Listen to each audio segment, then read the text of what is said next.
Welcome to the Kids with Big Emotions podcast. I am your host, Andi Clark, and today we're diving into decoding homework meltdowns and helping you understand why smart kids struggle with their homework.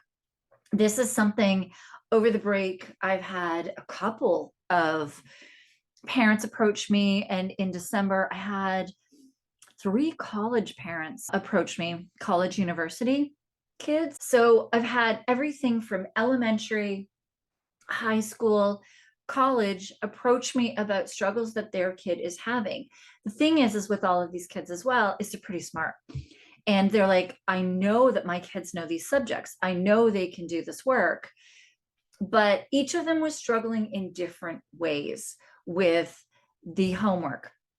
And quite often it can either be where in elementary, where we have these meltdowns, where they get frustrated, where they get angry, where they shut down, where they don't do the work, or they can be very, very, very quiet and just don't do the work. They could be sitting in front of their homework for an hour and have nothing done. And we can get so frustrated. We get baffled. We're like, you know this stuff. You can do this. It's unbelievable. We're sitting in our mind going, why are you not getting the work done? Why are you not getting it finished? Or they're not getting things done in time. They're not handing in. And this is more high school, university. Once they really do have deadlines and they have to work on things and hand in projects, forgetting to hand in things. All of this goes into these homework struggles. And it is like these parents see these kids that excel in subjects. And the thing, though, is that they excel in the subject, yet they're experiencing significant distress when they're faced with homework assignments. And it is perplexing. That's the word I was looking for. It's perplexing when we know that our child understands the material. For example, as well, my one son, his math, I'm like, he tested grade 8 level math when he was in grade 3, but he couldn't get the answers on paper. Or teachers would ask him, they'd always say he was lazy because he was only writing out one sentence instead of paragraphs, couple paragraphs of things. And it's fascinating when you're like, okay, but you understand this material. How can you not get this on paper? It's baffling. It's perplexing. And it really does lead to this frustration and these outbursts, not only in the kids, but in us as parents ourselves, because we don't get it. And the teachers as well. Teachers will say that your child is lazy or that your child is not performing where they're supposed to be. Or I'm trying to think of all these things, and I just don't want to even put all this negativity out there, but there's a lot of things that teachers will say about our kids and not getting the work done. And you're like, they're not doing that, but they should know how to do this. This shouldn't be hard for them. So what I'm hoping in this episode is that we can really dive into the complexities of homework. And we're really going to be focusing on executive functioning. So I'm kind of breaking my executive functioning series to do this, because this is going to show you how many pieces of executive functioning, how many skills are required for a child to do a simple piece of homework, a simple piece. Right? So if we even think that they need to write a paragraph about a chapter that they read in a book, or write a sentence about a paragraph that they read in the book, and a child is having complete meltdowns, what I'm going to do today is actually walk through something like this and explain all of the individual executive functioning skills that child needs in order to execute the homework. And it'll help you see, because I know for me, this was such a baffling struggle, is to really see that, yes, my child can know this work. My child can know how to do this. They know the information, but understanding how many steps it takes, how much energy from their executive functioning system, how many skills from their executive functioning system in order to execute the homework task the way that the teacher is asking them to do it, might be more than that child is capable of doing right now. So it's not the academic part. It's not them understanding the information. It's how they get the information into the format that the teacher wants that becomes the struggle. Welcome to the Kids with Big Emotions podcast. I am your host, Andi Clark. When I first started learning about executive functioning, it was a game changer in understanding and supporting my son with his big emotions. I felt like I had finally found a huge missing piece of the puzzle. And now I want to share that with you in this executive functioning series. The series dives into the foundational layers of executive functioning skills. These skills aren't just about getting organized or managing time. They're the backbone of how we regulate emotions, which is directly tied to the big feelings our kids experience, like anger, anxiety, and frustration. Think of executive functioning like an orchestra. Imagine the conductor trying to guide each section as he's struggling. The strings come in too early. The horns are playing too loudly. And while some parts are on track, even one or two sections being off can throw the entire piece out of harmony. That's what happens when the conductor of our executive functioning system struggles. It impacts how everything flows together. Mood regulation, social cues, how we make it through our day with focus, planning, organization, and more. Through this series, we'll break down the sections of the executive functioning orchestra, helping you understand how to bring them into harmony so your child and your family can thrive. So let's dive into this a little bit. When a child is asked to write a paragraph summarizing a chapter of a book, these are the skills that they need. So I'm going to go through the first 5 skills that I've already done executive functioning skills on, that I've done podcast episodes on. So you can go back to these if you want to go deeper into them. These are also what I teach in the support circle. A support circle is where we dive into. So if you have questions on stuff that I'm saying here, you want help, you want to go deeper, that's where we dive into all of this in the support circle. With this podcast, I have like 45 minutes. There's only so much I can do. Whereas all of the other information lives in the support circle. So if we think of those first 5 skills, perception, attention, verbal working memory, nonverbal working memory, and inhibition. These are what I call your kindling skills. These are the skills. If you want to make a fire and you don't have the proper kindling, you can't make the fire, right? You're not going to make a very easy, the fire is going to be a lot harder to make, and it's not going to have that really good solid foundation. So perception, if we are perceiving that this is a really hard task, we're like, oh, a paragraph, or we're perceiving that we might make a mistake, or we're perceiving that we're going to do something wrong, then it is going to be a struggle to get started. We start getting in our head and we start stressing ourselves out. And then we go into attention. So some kids may struggle with just focusing on the task. Yes, they read that chapter, but they may already have attention struggles where after every paragraph, their thoughts are flying in so many different directions that they don't even remember what's on that page. They don't remember what they read. They couldn't focus well enough to read it, or they did read it, they remember it, but they can't focus enough to write it out. They're too busy with so many other distractions around them. They may just be having rambling thoughts in their brain that they can't get everything on paper. So attention can be another one for them. Then we get into the verbal or the nonverbal working memory. If either with the verbal or the nonverbal working memory, if either of those, they're very different from one another, they are part of your working memory. If you have a very, very strong in one of them, but the other one isn't strong, you may struggle with remembering all of the details about that chapter. You may forget the words in the chapter. You may know that it described it a certain way, but you may forget the word. Or you may not have gotten any visuals of what was in that chapter. That to break it down, you can't do it because you didn't take in that information. And that's part of the working memory.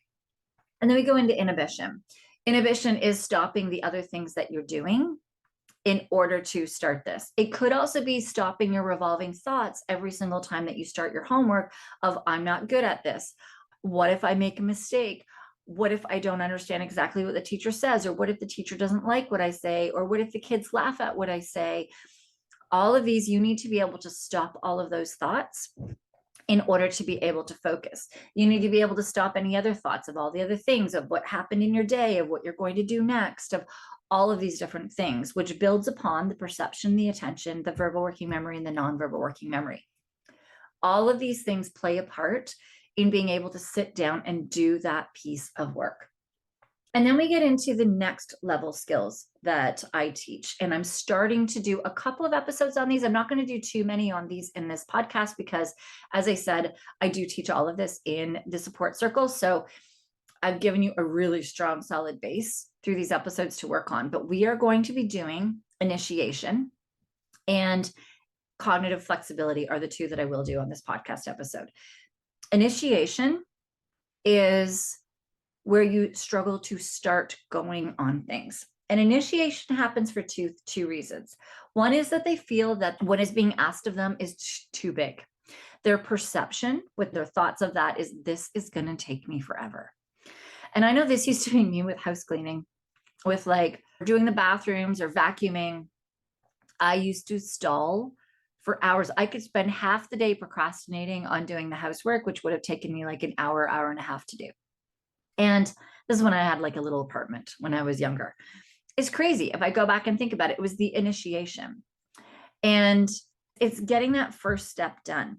Quite often these kids, they're either, as I said, it's either that they're worried that it's going to take them too long, or they're unsure of the first steps. And this is my other son. And we've been talking about it a lot because we're seeing now how initiation does affect so many of the things that he does. And once he gets past this first step, he flies.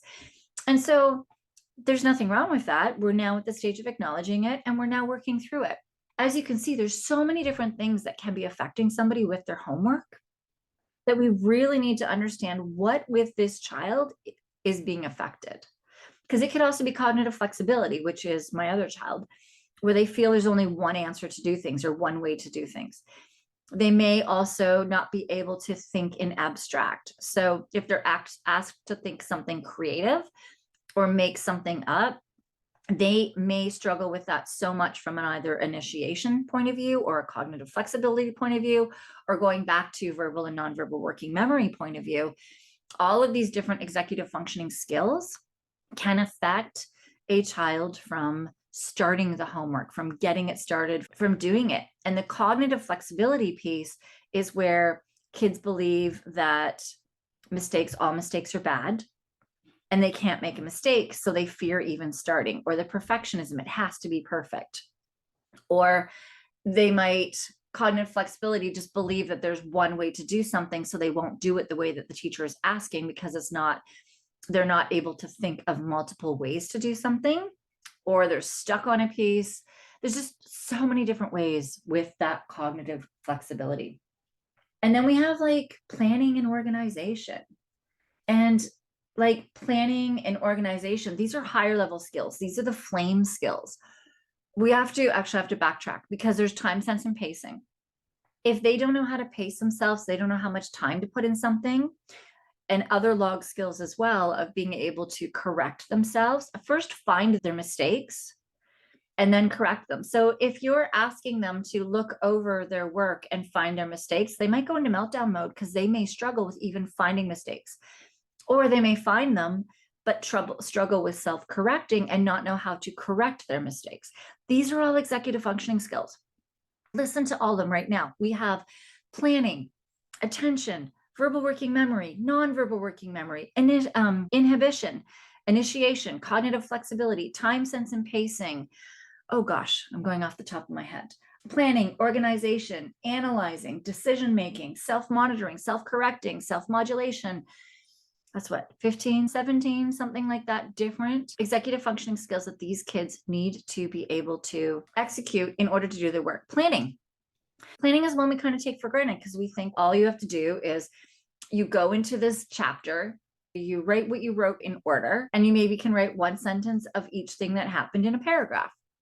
That might be a big plan for a child. That might be too many steps in a plan for a child, that they can't do that without help and support of creating the plan of how to do it. That if you were to go and say, okay, what's the first thing that happened in this chapter? And they may tell you the first thing. Okay, write that down. Okay, what's the next thing that happened in this chapter? And they'll tell you, okay, write that down.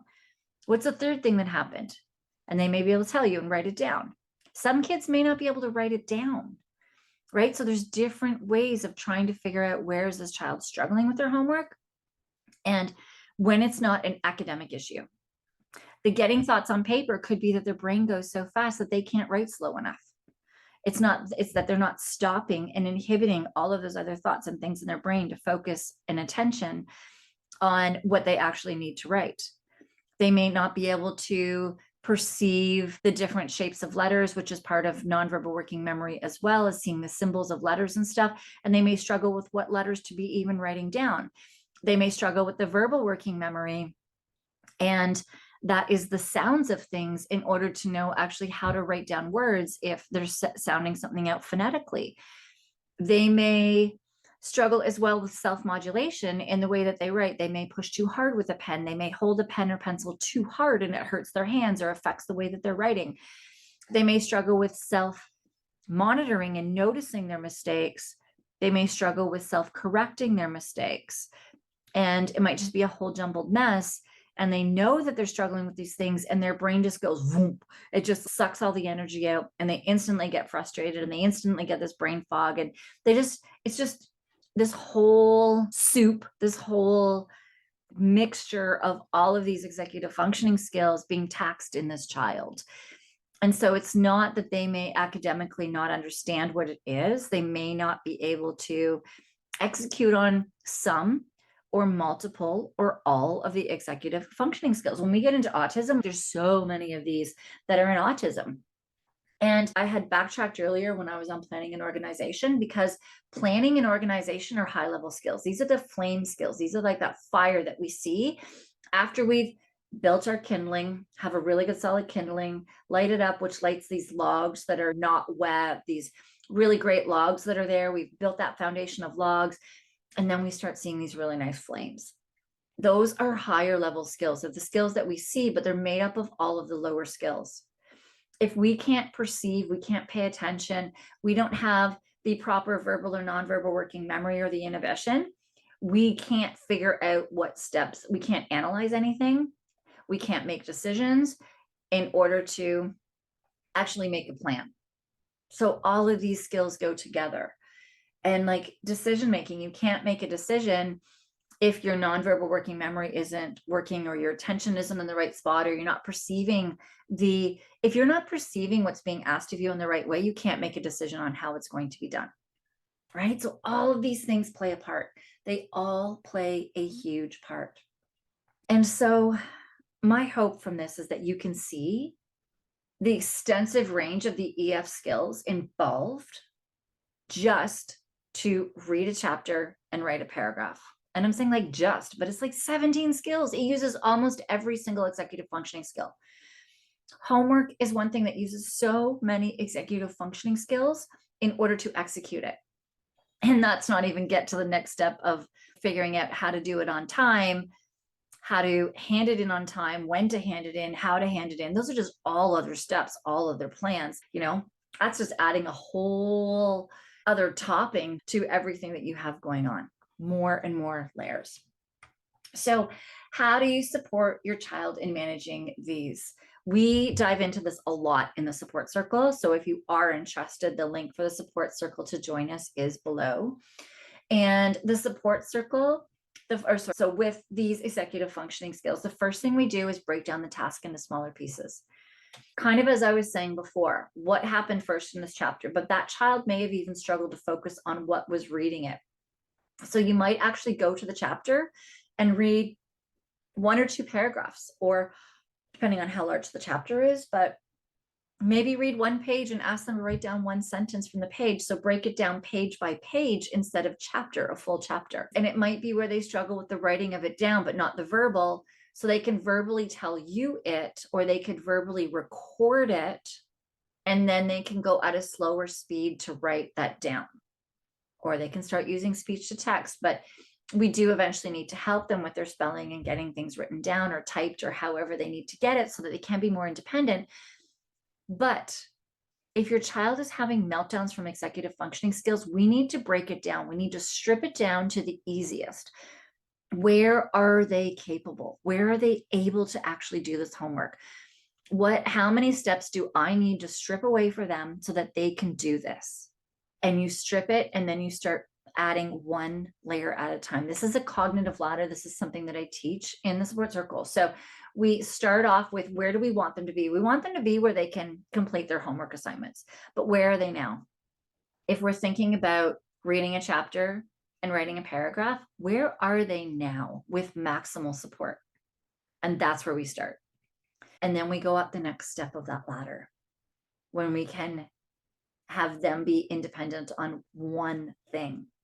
Which one thing can they now do because we've worked on it with them?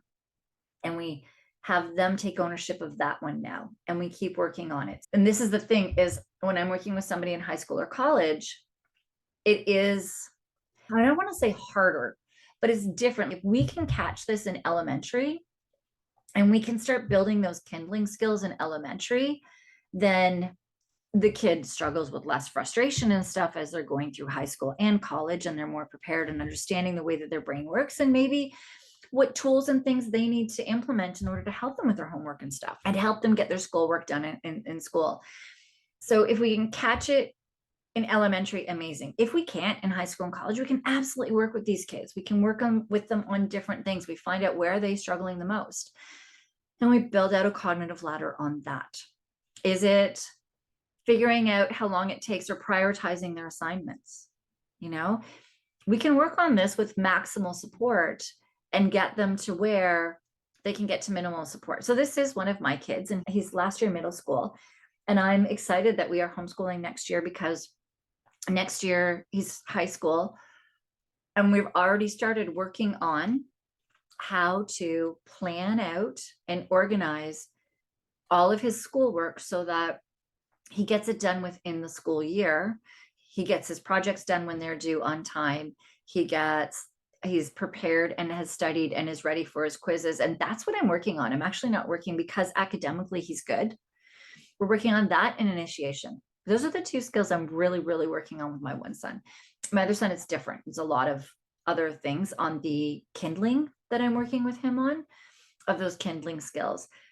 And that's where I'm focusing more, is actually on the executive functioning skill than the academic itself, because our kids quite often are academically there.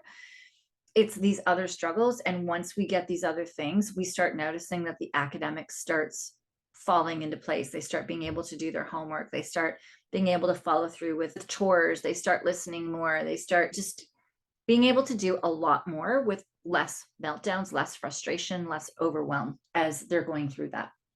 So breaking things down with a task is the biggest thing. That's when we're working executive functioning, that is like the base, the bare bones of anything executive functioning.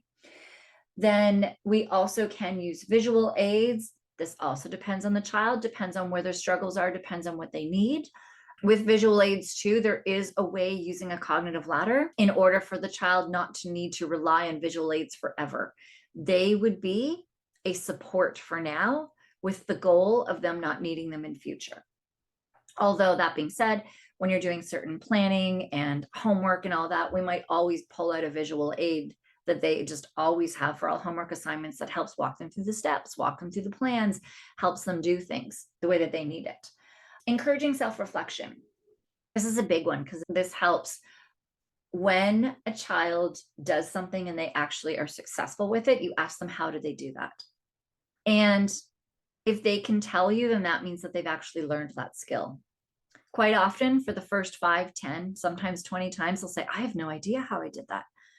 If you've, with support, walked them through something. So you may find with homework that with support, you walk them through and they can do it.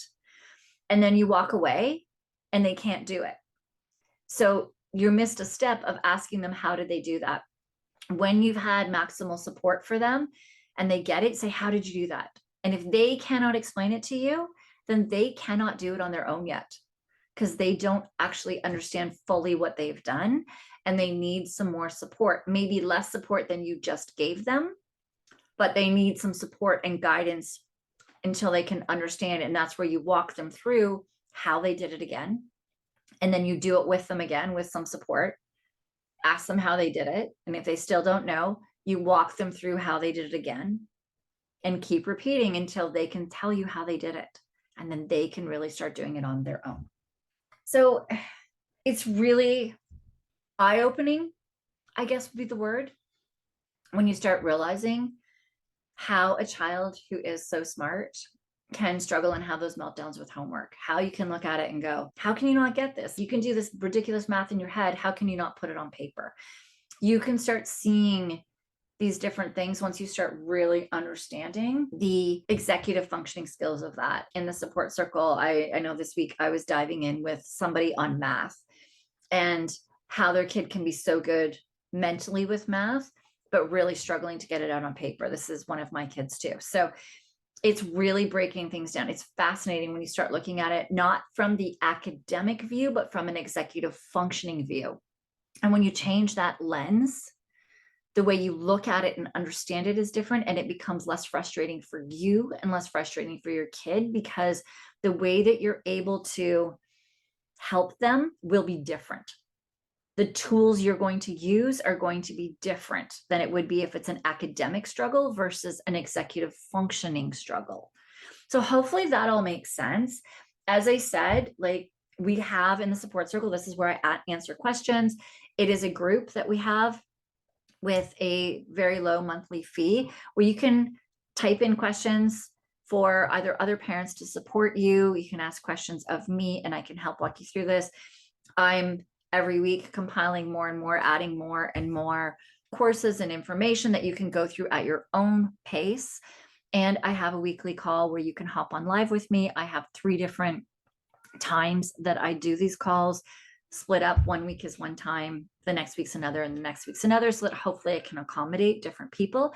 If you can't make the call, but you want me to answer a more in-depth question, you just ask it. In the feed before the call, we'll post a post in the group and we'll say, hey, there's a call coming up. If you can't make it, do you have any questions you want me to answer? And I'll answer them for you in larger depth. And then you can just go back and listen to it while you're making dinner, commuting to and from work. However it is, you can go and listen to those answers in order to help you. And any follow-up questions you have, you just ask them in the group. So you can do it completely at your own pace, your own time, and work on what you need to work on with your child. In the support circle, so my background is also sleep and stress coach to first responders. So we go deep into that, so as well as trauma-informed coaching. I have a whole course on sleep in there already that I have used with responders and lots of other people. So we dive into all different pieces that our kids may be struggling with in order to be giving them big emotions in there. All right. I am excited if you join the support circle. It would be great to see you there. Great to be able to support you more than through this podcast. And if there are anything, if there are any topics, if there is anything you'd like me to speak about on this podcast, let me know. Fire me off an email, DM me, however you want. I would love to know what questions you have so that I can answer them here. All right. Have an amazing week. I will see you next week and we will chat soon. Bye.